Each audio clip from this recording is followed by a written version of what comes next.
को खोना चाहता है, लेकिन कुछ झलक है उपलब्धि की, उस झलक के लिए आदमी शक्ति को खोने को राजी हो जाता है। काम के क्षणों में कुछ अनुभव है, उस अनुभव के लिए आदमी सब कुछ खोने को तैयार हो जाता है। अगर वो अनुभव किसी और मार्ग से उपलब्ध हो सके तो मनुष्य सेक्स के माध्यम से शक्ति को खोने को कभी भी तैयार नहीं हो सकता है। क्या और कोई द्वार है उस अनुभव को पाने का? क्या और कोई मार्ग है उस अनुभूति को उपलब्ध करने का, जहां हम अपने प्राणों की गहरी से गहराई में उतर जाते हैं, जहां हम जीवन का ऊंचा से ऊंचा शिखर छूते हैं, जहां हम जीवन की शांति और आनंद की एक झलक पाते हैं? क्या कोई और मार्ग है? क्या कोई और मार्ग है अपने भीतर पहुंच जाने का? क्या स्वयं की शांति और आनंद के स्रोत तक पहुंच जाने की और कोई सीढ़ी है? अगर वो सीढ़ी हमें दिखाई पड़ जाए तो जीवन में एक क्रांति घटित हो जाती है। आदमी काम के प्रति विमुख और राम के प्रति सन्मुख हो जाता है। एक क्रांति घटित हो जाती है, एक नया द्वार खुल जाता है। मनुष्य की जाति को अगर हम नया द्वार न दे सकें तो मनुष्य एक रिपीटेटिव सर्किल में, एक पुनरुक्ति वाले चक्कर में घूमता है और नष्ट होता है। लेकिन आज तक सेक्स के संबंध में जो भी धारणाएं रही हैं, वो मनुष्य को सेक्स के अतिरिक्त नया द्वार खोलने में समर्थ नहीं बना पाई, बल्कि एक उल्टा उपद्रव हुआ। प्रकृति एक ही द्वार देती है मनुष्य को, वो सेक्स का द्वार है। अब तक की शिक्षाओं ने वो द्वार भी बंद कर दिया और नया द्वार खोला नहीं। शक्ति भीतर घूमने लगी और चक्कर काटने लगी, और अगर नया द्वार शक्ति के लिए न मिले तो घूमती हुई शक्ति मनुष्य को विक्षिप्त कर देती है, पागल कर देती है। और विक्षिप्त मनुष्य फिर न केवल उस द्वार से जो सेक्स का सहज द्वार था निकलने की चेष्टा करता है, वो दीवालों और खिड़कियों को तोड़कर भी उसकी शक्ति बाहर बहने लगती है। वो अप्राकृतिक मार्गों से भी सेक्स की शक्ति बाहर बहने लगती है। ये दुर्घटना घटी है। ये मनुष्य जाति के बड़े से बड़े दुर्भाग्यों में से एक है। नया द्वार नहीं खोला गया और पुराना द्वार बंद कर दिया गया। इसलिए मैं सेक्स के विरोध में, दुश्मनी के लिए, दमन के लिए अब तक जो भी शिक्षाएं दी गई हैं, उन सबके स्पष्ट विरोध में खड़ा हुआ हूं। उन सारी शिक्षाओं से मनुष्य की सेक्सुअलिटी बढ़ी है, कम नहीं हुई, बल्कि विकृत हुई। क्या करें? लेकिन कोई और द्वार खोला जा सकता है। मैंने आपसे कल कहा, संभोग के क्षण की जो प्रतीति है, वो प्रतीति दो बातों की है, टाइमलेसनेस और इगोलेसनेस की। समय शून्य हो जाता है और अहंकार विलीन हो जाता है। समय शून्य होने से और अहंकार विलीन होने से हमें उसका एक झलक मिलती है जो हमारा वास्तविक जीवन, लेकिन क्षण भर की झलक और हम वापस अपनी जगह खड़े हो जाते हैं और एक बड़ी ऊर्जा, एक बड़ी वैद्युतिक शक्ति का प्रवाह है, इसमें हम खो देते हैं। फिर उस झलक की याद, स्मृति मन को पीड़ा देती रहती है। हम वापस उस अनुभव को पाना चाहते हैं, वापस उस अनुभव को पाना चाहते हैं। और वो झलक कितनी छोटी है, एक क्षण में खो जाती है। ठीक से उसकी स्मृति भी नहीं रह जाती कि क्या थी झलक, हमने क्या जाना था। बस एक धुन, एक अर्ज, एक पागल प्रतीक्षा रह जाती है फिर उस अनुभव को पाने की। और जीवन भर आदमी इसी चेष्टा में संलग्न रहता है, लेकिन उस झलक को एक क्षण से ज्यादा नहीं पा सकता है। वही झलक ध्यान के माध्यम से भी उपलब्ध होती है। मनुष्य की चेतना तक पहुंचने के दो मार्ग हैं, काम और ध्यान, सेक्स और मेडिटेशन। सेक्स प्राकृतिक मार्ग है जो प्रकृति ने दिया हुआ है, जानवरों को भी दिया हुआ है, पक्षियों को भी दिया हुआ है, पौधों को भी दिया हुआ है, मनुष्यों को भी दिया हुआ है। और जब तक मनुष्य केवल प्रकृति के दिए हुए द्वार का उपयोग करता है, तब तक वो पशुओं से ऊपर नहीं हो सकता। वो सारा द्वार तो पशुओं के लिए भी उपलब्ध है। मनुष्यता का प्रारंभ उस दिन से होता है जिस दिन से मनुष्य सेक्स के अतिरिक्त एक नया द्वार खोलने में समर्थ हो जाता है। उसके पहले हम मनुष्य नहीं है, नाम मात्र को मनुष्य। उसके पहले हमारे जीवन का केंद्र पशु का केंद्र है, प्रकृति का केंद्र है। तब तक हम उसके ऊपर नहीं उठ पाए, उसे ट्रांसेंड नहीं कर पाए, उसका अतिक्रमण नहीं कर पाए। तब तक हम पशुओं की भांति ही जीते हैं। हमने कपड़े मनुष्यों के पहन रखे, हमने भाषा मनुष्यों की बोलते, हमने सारा रूप मनुष्यों का पैदा कर रखा है, लेकिन भीतर गहरे से गहरे मन के तल पर हम पशुओं से ज्यादा नहीं होते, नहीं हो सकते हैं।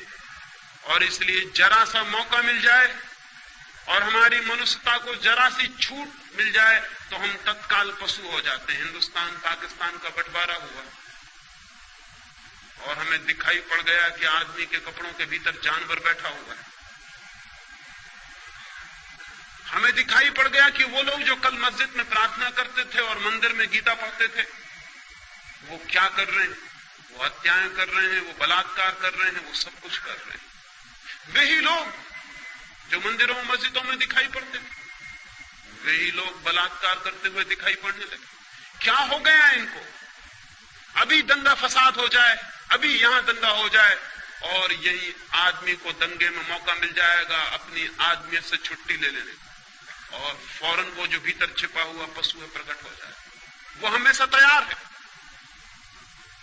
वो प्रतीक्षा कर रहा है कि मुझे मौका मिल जाए। भीड़ भाड़ में उसे मौका मिल जाता है तो वो जल्दी से छोड़ देता है अपना ख्याल, वो जो बांध बूंद के उसने रखा हुआ है। भीड़ में मौका मिल जाता है उसे भूल जाने का कि मैं भूल जाऊं अपने को। इसलिए आज तक अकेले आदमियों ने उतने पाप नहीं किए हैं जितने भीड़ में आदमियों ने पाप किए। अकेला आदमी थोड़ा डरता है कि कोई देख लेगा, अकेला आदमी थोड़ा सोचता है कि मैं ये क्या कर रहा हूं, अकेले आदमी को अपने कपड़ों की थोड़ी फिक्र होती है कि लोग क्या कहेंगे, जानवर हो। लेकिन जब बड़ी भीड़ होती है तो अकेला आदमी कहता आप कौन देखता, आप कौन पहचानता, वो भीड़ के साथ एक हो जाता है, उसकी आइडेंटिटी मिट जाती है। अब वो फला नाम का आदमी नहीं, अब एक बड़ी भीड़ है, और बड़ी भीड़ जो करती है वो भी करता है, हत्या करता है, आग लगाता है, बलात्कार करता है। भीड़ में उसे मौका मिल जाता है कि वो अपने पशु को फिर से छुट्टी दे दे जो उसके भीतर छिपा है। और इसीलिए आदमी 10-5 वर्षों में युद्ध की प्रतीक्षा करने लगता है, दंगों की प्रतीक्षा करने लगता है। अगर हिंदू मुस्लिम का बहाना मिल जाए तो हिंदू मुस्लिम सही, अगर हिंदू मुस्लिम का ना मिले तो गुजराती मराठी भी काम कर सकता है। अगर गुजराती मराठी ना हो तो हिंदी बोलने वाला और गैर हिंदी बोलने वाला भी काम कर सकता है। कोई भी बहाना चाहिए आदमी को, उसके भीतर के पशु को छुट्टी चाहिए। वो घबरा जाता है, पशु भीतर बंद रहते रहते वो कहता है मुझे प्रकट होने दो। और आदमी के भीतर का पशु तब तक नहीं मिटता है जब तक पशुता का जो सहज मार्ग है उसके ऊपर मनुष्य की चेतना ना उठे। पशुता का सहज मार्ग, हमारी ऊर्जा, हमारी शक्ति का एक ही द्वार है बहने का, वो है सेक्स। और वो द्वार बंद कर दें तो कठिनाई खड़ी हो जाती है। उस द्वार को बंद करने के पहले नए द्वार का उद्घाटन होना जरूरी है, जीवन चेतना नई दिशा में प्रवाहित हो सके। लेकिन यह हो सकता है यह आज तक किया नहीं गया, नहीं किया गया क्योंकि दमन सरल मालूम पड़ा, रूपांतरण कठिन। दबा देना किसी बात को आसान है, बदलने की विधि और साधना की जरूरत है। इसलिए हमने सरल मार्ग का उपयोग किया कि दबा दो अपने भीतर। लेकिन हम ये भूल गए कि दबाने से कोई चीज नष्ट नहीं होती है, दबाने से और बलशाली हो जाती। और हम ये भी भूल गए कि दबाने से हमारा आकर्षण और गहरा होता है। जिसे हम दबाते हैं वो हमारे चेतना की और गहरी परतों में प्रविष्ट हो जाता है।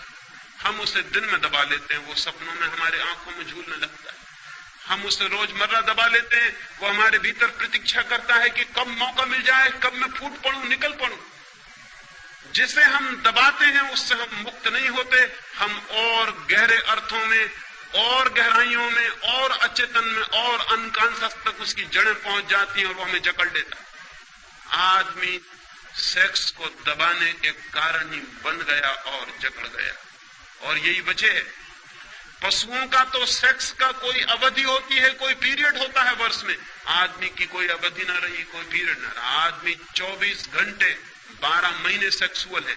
सारे जानवरों में कोई जानवर ऐसा नहीं कि जो 12 महीने और 24 घंटे कामुकता से भरा हुआ। उसका वक्त है, उसकी ऋतु है, वो आती है और चला जाता है, और फिर उसका स्मरण भी खो जाता है। आदमी को क्या हो गया? आदमी ने दबाया जिस चीज को, वो फैलकर उसके 24 घंटे और 12 महीने के जीवन पर फैल गई। कभी आपने इस पर विचार किया कि कोई पशु हर स्थिति में हर समय कामुक नहीं होता, लेकिन आदमी हर स्थिति में हर समय कामुक है। जैसे कामुकता उबल रही है, जैसे कामुकता ही सब कुछ है। ये कैसे हो गया? ये दुर्घटना कैसे संभव हुई है? पृथ्वी पर सिर्फ मनुष्य के साथ हुई है और किसी जानवर के साथ नहीं। क्यों? एक ही कारण है, सिर्फ मनुष्य ने दबाने की कोशिश की है, और जिसे दबाया वो जहर की तरह सब तक फैल गया। और दबाने के लिए हमें क्या करना पड़ा? दबाने के लिए हमें निंदा करनी पड़ी, दबाने के लिए हमें गाली देनी पड़ी, दबाने के लिए हमें अपमानजनक भावनाएं पैदा करनी पड़ी। हमें कहना पड़ा सेक्स पाप है, हमें कहना पड़ा कि सेक्स नरक है, हमें कहना पड़ा कि जो सेक्स में है वो गरेत है, निंदित है। हमें ये सारी गालियां खोजनी पड़ी, तभी हम दबाने में सफल हो सके। और हमें ख्याल भी नहीं कि इन निंदाओं और गालियों के कारण हमारा सारा जीवन जहर से भर गया। नीत्शे ने एक वचन कहा है जो बहुत अर्थपूर्ण है। उसने कहा है कि धर्मों ने जहर खिला के सेक्स को मार डालने की कोशिश की थी। सेक्स मरा तो नहीं, सिर्फ जहरीला होकर जिंदा है। मर भी जाता तो ठीक था, वो मरा नहीं। लेकिन और गड़बड़ हो गई बात, वो जहरीला भी हो गया और जिंदा है।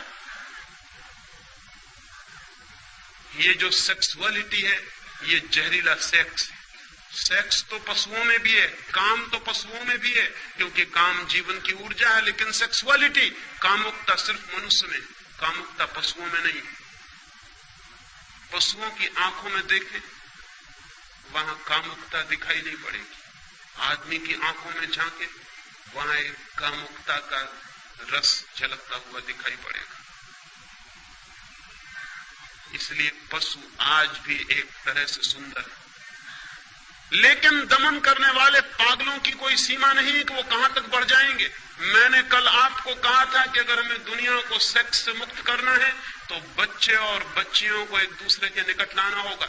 इसके पहले कि उनमें सेक्स जागे, 14 साल के पहले वे एक दूसरे के शरीर से इतने स्पष्ट रूप से परिचित हो लें कि वो आकांक्षा विलीन हो जाए।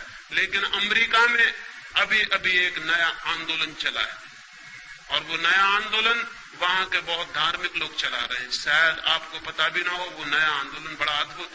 वो आंदोलन ये है कि सड़कों पर गाय, भैंस, घोड़े, कुत्ता, बिल्ली को भी बिना कपड़ों के नहीं निकाला जाए, उनको कपड़े पहन के निकाला जाए। उनको भी कपड़े पहनाने चाहिए, क्योंकि नंगे पशुओं को देखकर बच्चे बिगड़ सकते। बड़े मजे की बात, नंगे पशुओं को देखकर बच्चे बिगड़ सकते हैं। अमेरिका के कुछ नीति शास्त्री इसके बाबत आंदोलन और संगठन और संस्थाएं बना रहे हैं कि पशुओं को भी सड़कों पर नग्न नहीं लाया जा सकता। आदमी को बचाने की इतनी कोशिशें चल रही हैं, और कोशिश बचाने की जो करने वाले लोग हैं वही आदमी को नष्ट कर रहे हैं। कभी आपने ख्याल किया कि पशु अपनी नग्नता में भी अद्भुत है और सुंदर है? उसकी नग्नता में भी वो निर्दोष है, सरल और सीधा है। कभी आपको पशु नग्न है ये भी ख्याल शायद ही आया हो, जब तक कि आपके भीतर बहुत नंगापन न छिपा हो, तब तक आपको पशु नंगा नहीं दिखाई पड़ सकता है। लेकिन वे जो भयभीत लोग हैं, वे जो डरे हुए लोग हैं, वे भय और डर के कारण सब कुछ कर रहे हैं आज तक, और उनके सब करने से आदमी रोज नीचे से नीचे उतरता जा रहा है। जरूरत तो यह है कि आदमी भी किसी दिन इतना सरल हो कि नग्न खड़ा हो सके, निर्दोष और आनंद से भरा हुआ। जरूरत तो यह है जैसे महावीर जैसा व्यक्ति